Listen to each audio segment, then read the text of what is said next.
Hello friends, I am Digvijay Singh Pariyar from Digvijay IAS Academy.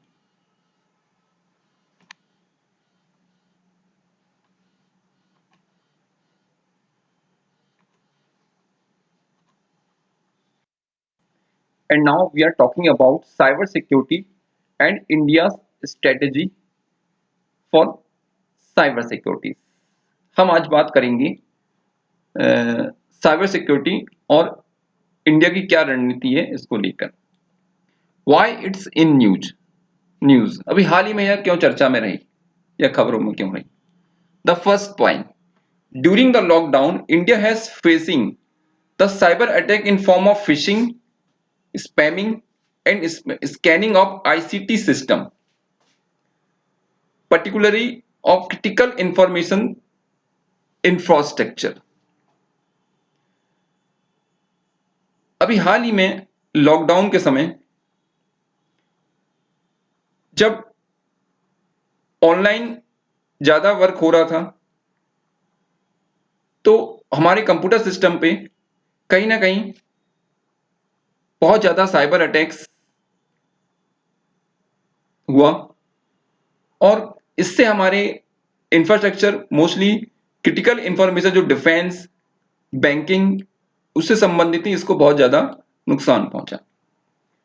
Second point, recently about 38% of the advance persistent threat vectors like APT40, APT3, APT10 and APT17 have been reported to be developed and deployed by China for espionage, stealing of data and IP, intellectual properties. अभी हाल ही में 38% advance persistent threat vectors एक tools हैं जिनको APT नाम दिया गया है और उनके कोड है 43, APT10 एंड APT17 के माध्यम से चाइना ने एक प्रकार से हमारे डाटा जो डिफेंस से लेके इंटेलेक्चुअल प्रॉपर्टी राइट से लेके और अदर उससे कहीं ना कहीं उसको एक प्रकार से स्टीलिंग की कोशिश की है. ये एक बहुत बड़ा मुद्दा है अभी हाल ही में. The third point, these tools have been against India, particularly in advance tools को, उच्च तकनीक को कहीं ना कहीं इंडिया के लिए ही बनाया गया था. और अभी हाल ही में आप देख रहे हैं कि जो चाइना और भारत के बीच जो बॉर्डर इश्यूज को लेकर जो टेंशन चल रही है, इसमें कहीं ना कहीं इनका बहुत बड़ा रोल हो सकता है जो हमारी सुरक्षा से जुड़े मुद्दों के बारे में जानने के लिए. The second main point is that vulnerability for India. अब इस साइबर सिक्योरिटी को लेके इंडिया कहां कमजोर है, ये सबसे मेन इंपॉर्टेंट पॉइंट आता है. The first point is that India was one of the few countries to launch a cyber security policy in 2013. But in terms of coordinated cyber approach, its strategy has weakness because there is no single umbrella organization dealing cyber security.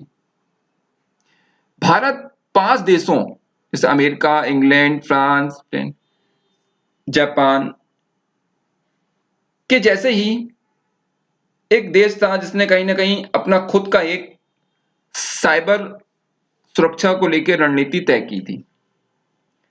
पर इन 5 देशों में एक एक केंद्रीय agency थी जो कहीं ना कहीं साइबर सिक्योरिटी को लेकर डील करती थी. पर हमारे वहां ऐसा एक प्रणाली कोई नहीं है, और है भी तो कहीं ना कहीं वो प्रॉपरली कोऑर्डिनेशन नहीं कर पाती. ये सबसे मेन कमजोरी है इंडिया साइबर सिक्योरिटी को लेकर. The second important point, India has 36 different central bodies.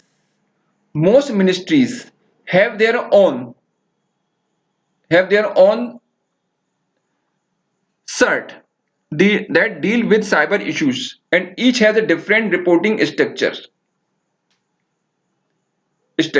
Each state government has its own CERT. Indian Computer Emergency Response Team.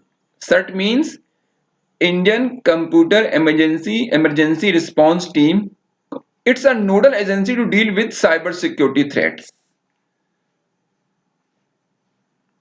अब इसमें ये देखा जाता है, सेकंड पॉइंट में अपन देखते हैं, बहुत कमजोरी यह है कि, या बहुत वीकनेस यह है कि सिस्टम में, कि एक अम्ब्रेला बॉडी होती हुई भी, एक केंद्रीय बॉडी होती हुई भी इंडिया में साइबर सिक्योरिटी को लेके 36 डिफरेंट सेंट्रल बॉडीज काम कर रही हैं, जो कि अपने अपने मंत्रालयों के अधीन काम कर रही है सर्ट के अंदर।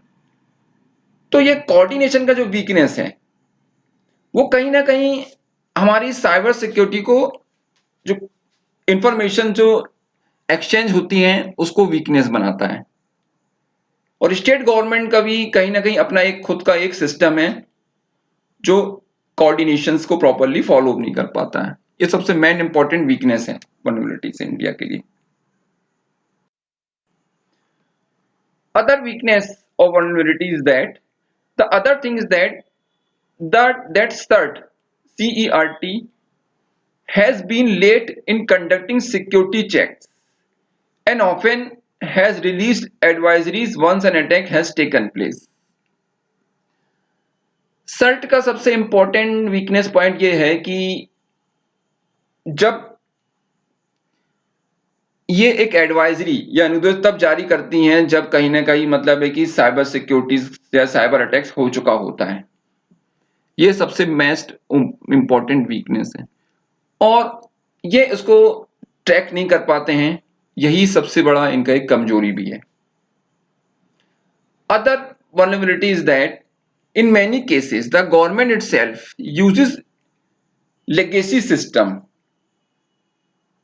means is an old method technology computer system which are vulnerable to cyber attack। अगर हम बहुत सारे केसेस में देखें, हमारा जो साइबर सिक्योरिटी का जो सिस्टम है वो ओल्ड मेथड पे आधारित है।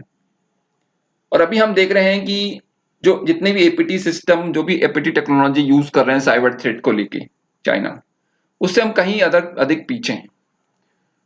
तो ये सबसे ज्यादा वल्नरेबिलिटी और कमजोरी हमारे सिस्टम में है, इसको दूर करने की कोशिश करनी चाहिए। मेजर्स, उपाय, इसमें क्या उपाय हो सकते हैं? That is the main important point. The first measures, the government had announced that a new cyber security policy 2020। अभी हाल ही में सरकार ने बढ़ते साइबर अपराधों के लिए एक नई साइबर सिक्योरिटी पॉलिसी को, साइबर सुरक्षा कानून को या नीति को 2020 के नाम से लेकर आई है। Second measures, review the 2013 policy and take corrective steps to strengthen the system to enhance resilience of cyber infrastructure. 2013 की जो साइबर सिक्योरिटी पॉलिसी थी, उसको पुनर्नवीनीकरण करना चाहिए और ऐसे कदम उठाना चाहिए जो कहीं ना कहीं हमारा जो सिस्टम है, तो 2013 का जो साइबर सिक्योरिटी सिस्टम है, उसको और स्ट्रॉन्ग बनाया जाए, उसको और स्ट्रॉन्ग बनाया और उसको स्ट्रॉन्ग बना के कहीं ना कहीं जो साइबर इंफ्रास्ट्रक्चर है, ढांचा है, उसको मजबूत बनाया जा सके। ये सबसे मोस्ट इंपॉर्टेंट मेजर्स होगा। Third measures, the draft of the policy considering technological innovations. अभी जैसे हाल ही में हमने चर्चा की है कि एपीटी टाइप के वो साइबर थ्रेट्स जो भेज रहे हैं, उसको लेके कहीं ना कहीं हमको एक नई इनोवेटिव टेक्नोलॉजीज लेकर आना चाहिए, ताकि इन साइबर सुरक्षा को लेकर जो भी एक वीकनेस है उसको दूर किया जा सके। The fourth most important measures, the national cyber coordination centre urgently needs significant upgrade in all aspects including technology and man powers. सबसे मोस्ट इंपॉर्टेंट थिंग्स ये है कि हमारे पास जो मैन पावर है, मानव जो शक्ति संसाधन है, जो कहीं ना कहीं साइबर सिक्योरिटी को लेके इन्वॉल्व हैं, उनके माध्यम से जो एक अम्ब्रेला सिस्टम है, एक केंद्रीय संस्था है सेंट्रल संघ की, जो साइबर सिक्योरिटी, राष्ट्रीय साइबर सिक्योरिटी को मजबूत करेगी, उसको और अपग्रेड करना चाहिए। ये सबसे मोस्ट इंपॉर्टेंट, चाहे वो इनोवेटिव्स के लेकर हो, चाहे इंफ्रास्ट्रक्चर को लेकर हो, चाहे मैन पावर्स को लेकर हो, चाहे टेक्नोलॉजी को लेकर हो, हमें कहीं ना कहीं ये चीजों को इंक्लूड करना चाहिए, तब जाके हम एक नए उपायों को लागू कर पाएंगे। Next measures, comprehensive cyber security system. एक व्यापक साइबर सिक्योरिटी प्रणाली या सुरक्षा को हमें डेवलप करना चाहिए, ताकि प्रॉपरली जो कोऑर्डिनेशन वीकनेस है सेंटर, स्टेट्स और एजेंसीज को लेके, वो दूर किया जा सके। ये मोस्ट इंपॉर्टेंट मेजर्स होगा। Next last, proper coordination is needed between the coordinator and respective regulators. हमने देखा है कि अगर साइबर थ्रेट्स को लेके जो वीकनेस या फेल हो जाता है, उसको कैच करने के लिए, या उसको कहीं ना कहीं जो साइबर स्पैम वगैरह आते हैं, उसका सबसे बड़ा मेन कॉजेज या कारण ये है कि जो रेगुलेटर्स हैं उनके जो नियम हैं और जो कोऑर्डिनेट्स करते हैं संघ की बॉडी यूनिट्स को, उनमें प्रॉपरली कोऑर्डिनेशन नहीं है। तब जाके हम देखते हैं कि ये प्रॉपरली जो थ्रेड्स हैं वो कैच नहीं हो पाते हैं और कहीं ना कहीं हमारे सिस्टम्स को डिसमेंटल कर देते हैं। ये सबसे मोस्ट इंपॉर्टेंट मेजर्स होगा अगर इसको हम लागू कर पाए तो।